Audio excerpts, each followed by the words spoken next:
प्रणाम, नमस्कार। बहुत स्वागत है उस कार्यक्रम में जिसका नाम है हे प्रभु आनंददाता। इंदौर से तिवारी दंपत्ति की तरफ से एक सीनियर सिटीजन है तिवारी जी, और उनका एक आग्रह हमारे सामने आया है कि इस उक्ति को जरा, इस कथन को जरा अपने चिंतन की कसौटी पर कस कर, यानी हमारे विद्वान वक्ता के लिए ये आग्रह है विनम्रता से उनका कि उसको हमारे वक्ता जो हैं प्रोफेसर सुरेंद्र बिहारी गोस्वामी अपने चिंतन की कसौटी पर कसें और उसको जैसे मथानी से बिलोते हैं और मक्खन निकलता है, तो चिंतन रूपी जो मक्खन है वो निकले और उससे ये लाभार्थी हो सके। जो उक्ति इन्होंने हमें भेजी है बड़ी सुंदर है। पराधीन सपनेहु सुख नाही।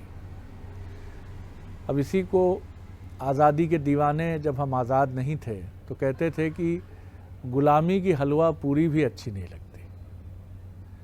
अगर आपको कहीं कैद कर दिया जाता है और आपसे कहा जाता है कि 56 व्यंजन आप जो खाएंगे हम मंगवा देंगे, तो आप कहते हैं पहले खुला आसमान देखने दीजिए, मुझे कोई रुचि नहीं है इन मिष्ठान में, इन अलग अलग प्रकार के व्यंजनों में, मुझे स्वतंत्रता रूपी व्यंजन लाकर दे दीजिए। तो आखिर ये पराधीनता है क्या? जिस पराधीनता की हम बात करते हैं बड़े परिप्रेक्ष्य में, वो पराधीनता निश्चित तौर पर गुलामी से आशय है यहाँ। लेकिन यहाँ हम जिस गुलामी की बात कर रहे हैं वो तो हमारे भीतर की ही गुलामी है, अपने मनोभावों की ही गुलामी है। हम उसी में कैद होकर रह जाते हैं। लेकिन पराधीन सपनेहु सुख नाही। कई लोग नौकरी को पराधीनता मानते हैं, कई लोग माता पिता की आज्ञा को पराधीनता मानते हैं, और एक जिसको हमने काफ़ी पहले एक एपिसोड में डिस्कस किया था कि स्वतंत्रता और स्वच्छंदता में क्या अंतर है।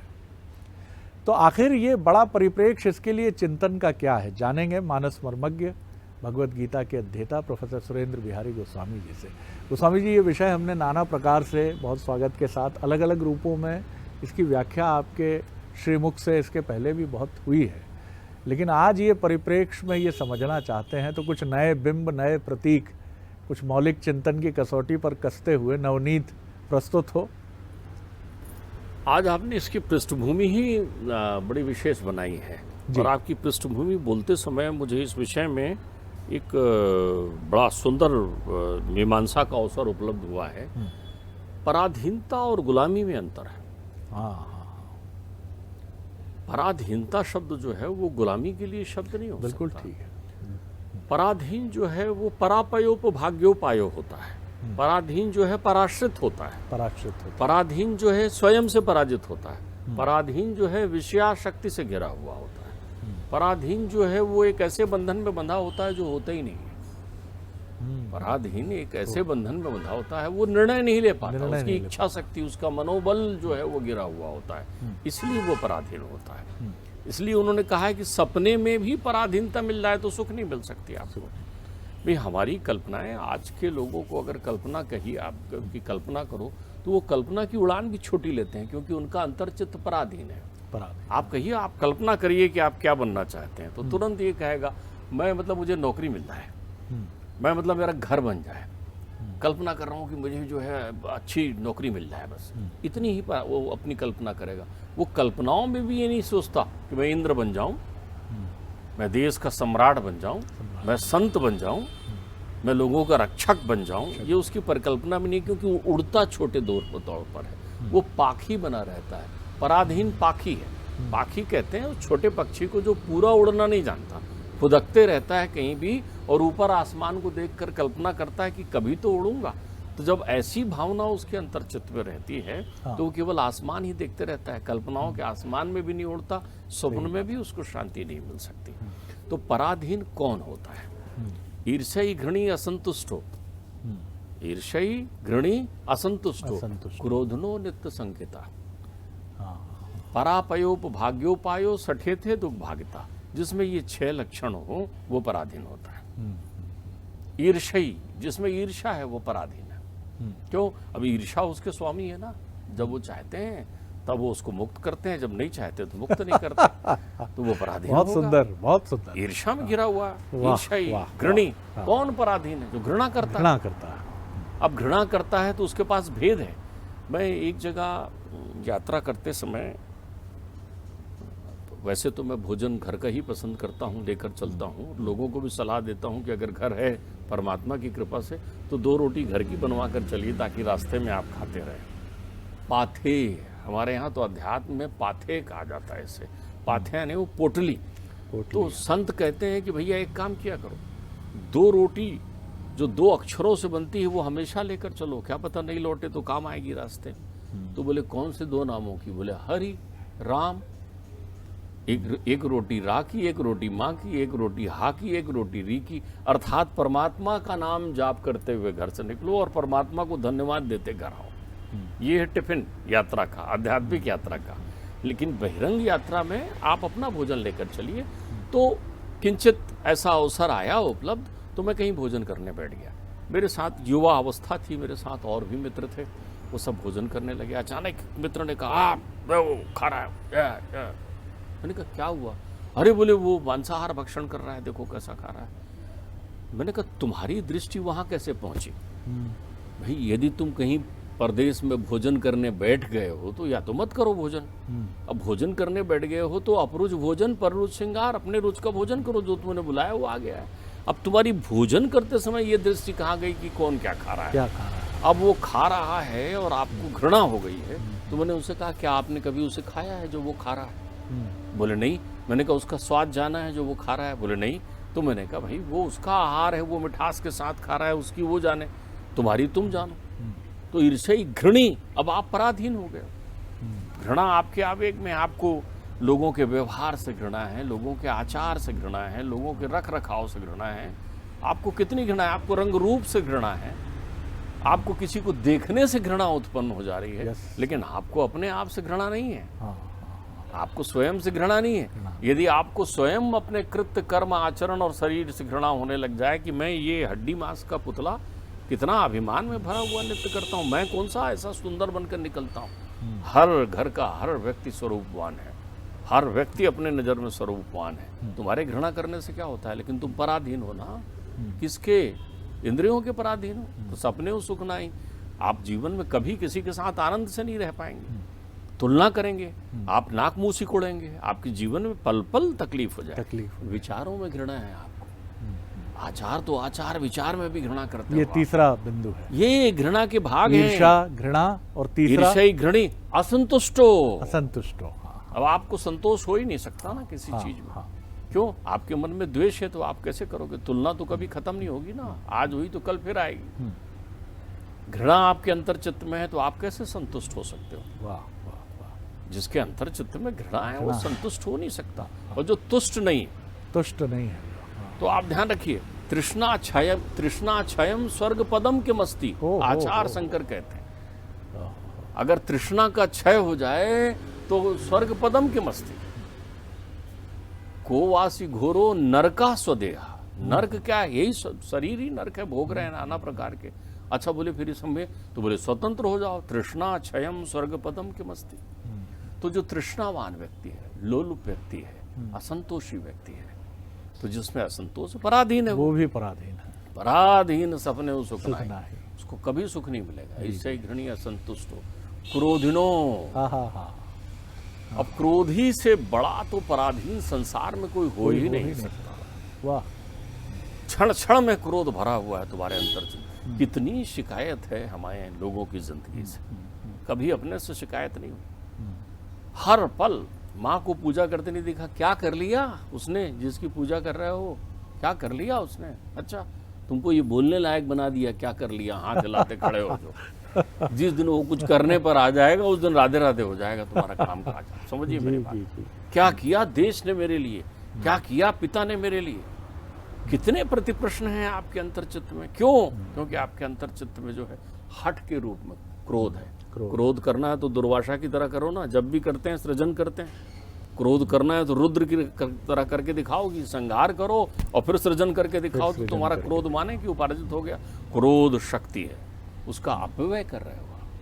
इस पर अपनी चर्चा हो चुकी है। पहले चर्चा। क्रोध जो है वो अपने आप में ऊर्जावान शक्ति है, लेकिन उसका आप अपव्यय कर रहे हो शब्दों के माध्यम से, आचरण के माध्यम से, व्यवहार के माध्यम से, आचार के माध्यम से। क्रोधेन, क्रोधी व्यक्ति पराधीन होता है। नित्य संकिता, हमेशा संशय शंका करने वाला आदमी परम पराधीन है। ये उसी पराधीन की बात हो रही है, पराधीन सपने हो सुख नाही। क्योंकि संशय करने वाला व्यक्ति संशय क्यों करता है मालूम आपको? उसके परिवेश में संशय होता है। वो लोगों पर इसलिए संशय करता है कि लोग उन पर संशय करते हैं। दोनों खाली पात्र होते हैं, अधूरे, दोनों अधूरे पात्र होते हैं। जिसके पास वो है वो भी अधूरा पात्र है, क्योंकि अगर वो भरा हुआ पात्र होता तो उसे तृप्त कर दे। तृप्त। अगर आपके मित्र, आपके सत्संगी, आपका परिवार, आपके पति, आपके माता पिता स्वयं तृप्त हैं तो आप स्वयं तृप्त हो जाओगे। लेकिन अगर आप अतृप्त हैं, अर्थात आपके अंतर्चित्त में विश्वास नहीं है, तो आप ये समझ लो दो चोर आपस में विश्वास से रहते हैं, क्योंकि दोनों में एक सा तत्व है ना, दोनों बेईमान हैं। लेकिन जहां ईमान वाले लोग हैं वहां पर दोनों के ईमान मिल नहीं रहे हैं ना, दोनों के ईमान मिल नहीं रहे हैं, वैचारिक रूप से नहीं मिल रहे हैं। आप बनावटी जीवन जी रहे हैं। नित्य संकिता, वो देखता है ना कि पिताजी बाहर निकलते हैं तो बड़ी बात करते हैं और शांत रहते हैं, और घर में देखो कैसा आचरण करते हैं। नित्य संकिता। तो वो लोगों पर भी ऐसी सोचता है कि जैसे मेरे पिताजी करते हैं वैसे लोग कर रहे होंगे। तो आपका परिवेश आपको शंकालु बनाता है। और छठा बिंदु जो है परापयोपभाग्योपायो, जो कुछ काम नहीं करता, केवल पड़ा रहता है, वो प्रमादी हो जाता है। इच्छ्यों तत्व मिलकर उसे प्रमादी बना देते हैं। फिर वो करता कुछ नहीं है, करने वालों को नहीं करने देता। वाह। फिर वो करता कुछ नहीं है, करने वालों को कुछ नहीं करने देता, क्योंकि उसे मालूम है आप करेंगे तो लोग उसको कहेंगे, तो वो करने ही नहीं देता। उसके लिए आंगन हमेशा टेढ़ा होता है, उसके लिए आंगन हमेशा टेढ़ा होता है। वो आपको बहुत अच्छी बात, अरे फेल हो गए, क्या बात करते हो, मैं ऐसा पढ़ता था वैसा पढ़ता। अब वो आदर में चुप बैठे हैं। कोई पूछ दे जब इतना पढ़ते थे तो फिर आप ऐसी हालत में क्यों हैं? आपकी स्थिति ऐसी क्यों है? परापयोपभाग्योपाय। ये वो हैं जो अपने परंपराओं से, अपने पिता, अपने पूर्वजों के कमाए हुए धन का अपव्यय करते हैं। ये वो हैं जो ऋणानुबंधी हो जाते हैं, जहाँ रहते हैं ऋण लेकर ही ऋणम कृत्वा गतम कृत्य, वो यही काम करते हैं। ये वो हैं जो बैठे बैठे उनको लगता है कि कल हम अमीर बन जाएंगे। वो कल्पनाओं में भी परम बंधन में रहते हैं। वो कल्पना भी यही करते हैं कि कल उसका ऐसा हो जाएगा, वहाँ से ये मिल जाएगा, वहाँ से ये हो जाएगा। तो ये पराधीनता है। तो यदि आप ऐसी स्थिति में हैं जहाँ इंद्रियों ने आपको आबद्ध कर रखा है, जहाँ विषयों के वातावरण में आप घिरे हुए हैं, जहाँ परिवेशगत, देखिए इतने विकार आप में होंगे, आपका परिवेश भी अशुद्ध हो जाएगा ना। चाकरी करना पराधीनता की वो श्रेणी नहीं है। चाकरी करना अच्छी बात है। बहुत सारे चाकर हुए, मैंने आपको कभी बताया था, एक बड़ी सुंदर चाकरी मीरा भी करते रही है। वो तो कहती है कि श्याम मने चाकर रखो जी, मुझे अपनी नौकरी में रख लीजिए, मुझे चाकरी में आनंद आएगा। आप रखिए तो आप देखिए मैं ऐसा बढ़िया आपके बगीचे को संवारूंगी कि कुछ पूछो मत। अध्यात्म का पथ। जनाबाई हुई हैं महाराष्ट्र में, संत नामदेव के यहाँ चाकरी करते थे।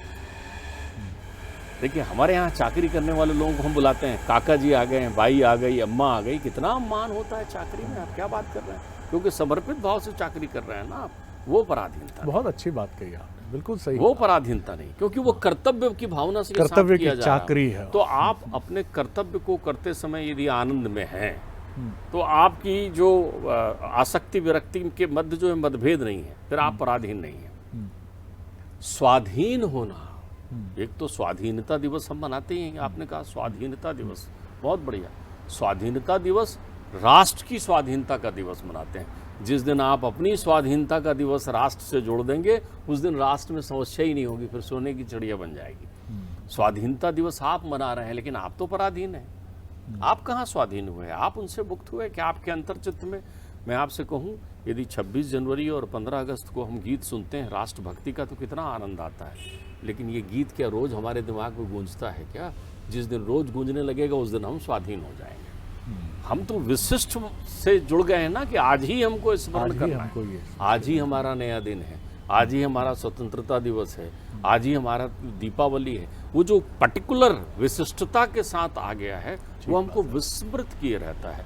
और जब भी हम विस्मृत होते हैं तब भी हम स्वाधीन नहीं होते। और जब भी हम स्वाधीन नहीं होते हैं, हम पराधीन हो जाते हैं। अब रहा अध्यात्म की पराधीनता, तो अध्यात्म की पराधीनता जरूर करिए आप। अध्यात्म में पराधीन हो गए आप, ये भौतिकता पराधीनता पर मैं आपसे चिंतन कर रहा हूँ। अध्यात्म की पराधीनता तो आपके साथ है, फिर अंग्रेजी का वही शब्द कहूँ, इनबिल्ट है आपके साथ। अध्यात्म आपको पराधीन मानता है, आपको रंगमंच की कठपुतली कहता है। आप रंगमंच में नृत्य कर रहे हैं, आपकी डोर कहीं है, सांसों की सरगम किसी ने बांध रखी है, आपकी सांसें आप नहीं ले रहे हैं। शरद जी, जिस दिन सांस लेना आपके हाथ में हो जाएगा ना कि चलो शरद जी आज से आप लोग अपनी अपनी सांस लो और आपको दिया डिपार्टमेंट, उस दिन आप सांस लेना भूल जाएंगे। वो कितना याद रखता है पल पल में। तो हर परीक्षित स्वतंत्र है, स्वाधीन है। सही बात। जिसने उसकी अधीनता स्वीकार कर ली वही स्वाधीन हो गया। लेकिन जिसने इन विषयों की अधीनता स्वीकार कर ली वो पराधीन। तो जो इसमें बंधा हुआ है वो बंधे हुए कीर मरकट के माही है। वो उस मिट्ठू की तरह है जिसे पकड़ने के लिए एक जो मिट्ठू के लिए जाल बिछाते हैं, वो लोग क्या करते हैं, एक गोल घूमने वाला, जैसे पंखा होता था ना पुराने समय में, ऐसा गोल घूमने वाली लकड़ी एक लकड़ी के ऊपर लगा देते हैं और वहीं रख देते हैं बढ़िया दाना चने के और इसके। मिट्ठू आकर उस लकड़ी के ऊपर बैठता है, चने के दाना उससे दूर होता है। जैसे ही उस चने के दाना में चोंच मारता है वो नीचे लटक जाता है। नीचे लटक जाता है तो वो पंख जो है वो फड़फड़ाने लगता है और उसको नहीं छोड़ता। ये पराधीनता है और उसको जाके वो पकड़ लेता है आसानी से। उसको लगता है मैंने कोई ये लकड़ी ने पकड़ लिया है। पराधीन सपने सुखना है। तो ये पराधीनता आपकी है। ठीक बात। वो पराधीनता जो है आपको स्वाधीन करती है। कभी आप आत्मचिंतन करिए, अपने अंतर चिंतन से इन सब चीज़ों को निकाल दीजिए। जब आप ये 6 विकारों को निकाल देंगे तब फिर आप स्वतंत्र हो जाएंगे। ये 6 ही आपके शत्रु हैं जो आपको अधीन बनाए हुए हैं। बहुत सुंदर है। एक बार छोटा सा रिकॉल एक बार करते हैं। कुछ लोग हो सकता है कुछ विलम्ब से जुड़ते हैं। तो आज का विषय जिस पर हम बात कर रहे हैं वो विषय है कि पराधीन सपने हूँ सुख नाई। जो पराधीन है यानी जो किसी और के अधीन है उसको तो सपने में भी सुख नहीं है। लेकिन पराधीनता का कारण जो प्रोफेसर गोस्वामी ने बताया बहुत सुंदर है। पहला कारण उन्होंने बताया ईर्ष्या, दूसरा कारण बताया घृणा, तीसरा कारण बताया संतुष्ट ना होना, चौथा कारण उन्होंने बताया कि वो व्यक्ति जो है हमेशा क्रोध से भरा रहता है, संतुष्ट नहीं होता और क्रोध से भरा रहता है। ये चौथा कारण है। उसके बाद जो उन्होंने 5वां कारण बताया था मैं संशय, हमेशा संदेह करना, और अंतिम कारण जो छठा है वो इन सब का समाविष्ट होकर प्रमादी हो जाना, कोई काम ही ना करना और अपने पुरखों की या कभी अपने अच्छे समय की स्मृतियों को बार बार दोहराना और उसी का प्रलाप करते हुए अपने समय में अप्रासंगिक हो जाना। ऐसे 6 तथाकथित दुर्गुण वाले जो लोग हैं दरअसल वो पराधीन हैं, उनको कभी भी स्वतंत्रता नहीं मिल सकती है। तो बहुत सुंदर बात उन्होंने की कि हम आज़ादी की बात तो करते हैं लेकिन क्या हम आज़ाद हैं। और बहुत सुंदर बात वो ये भी कह रहे हैं कि अगर पराधीन होना है, कुछ बहुत इंडिविजुअल अप्रोच वाले लोगों को ये बात चुभ सकती है, लेकिन आखिर हमारी सीमाएं तो हैं। मनुष्य की क्या सीमाएं नहीं हैं? हम कितना कहें हम स्वतंत्र हैं। मैं एक गाना ही बना है, मेरी मर्जी, मेरी जो मर्जी होगी वो करूंगा। लेकिन कब तक करेंगे साहब? जब तक सांसें होंगी ना। सांसों पर तो आपका अधिकार नहीं है जी। देखिए, इसमें एक चिंतन और है। बहुत सारे लोग पराधीनता के विरुद्ध स्वच्छंदता को लेकर आ जाते हैं। जो आपने कहा मेरी मर्जी जी, वो कार्य करने लगते हैं जिसमें वो कहते हैं कि हम कर सकते हैं ये काम, क्यों नहीं कर सकते। अच्छा तो करिए आप, फिर उसमें छुपाव मत करिए, आइए आप सामने करिए जो कुछ कर रहे हैं। तो जहाँ छुपाव है वहाँ स्वच्छंदता है, जहाँ प्रकाट्य है वहाँ स्वतंत्रता है। इस पर हम लोगों ने चर्चा की है। लेकिन मैं यहाँ एक निवेदन और कर रहा हूँ। पराधीनता का भ्रम कहाँ और होता है? भ्रम शब्द का उपयोग कर रहा हूँ। अब आपका आत्मबल कमजोर हो जाता है इन कारणों से। परिस्थिति जन्य आप घिर जाते हैं। देखिए, भौतिक रूप से हम इसका चिंतन करें तो जब आप परिस्थिति जन्य घिर गए हैं तो जिस कार्य को आप बेमन से कर रहे हैं उस काम को सबसे पहली फुर्सत में छोड़ दीजिए, हिम्मत दिखाइए। आपका मन नहीं है ना, आपको किसी ने बुलाया, आप उस काम में जा रहे हैं, आपका मन नहीं है, छोड़ दीजिए। बहुत अच्छा सूत्र है, मत करिए।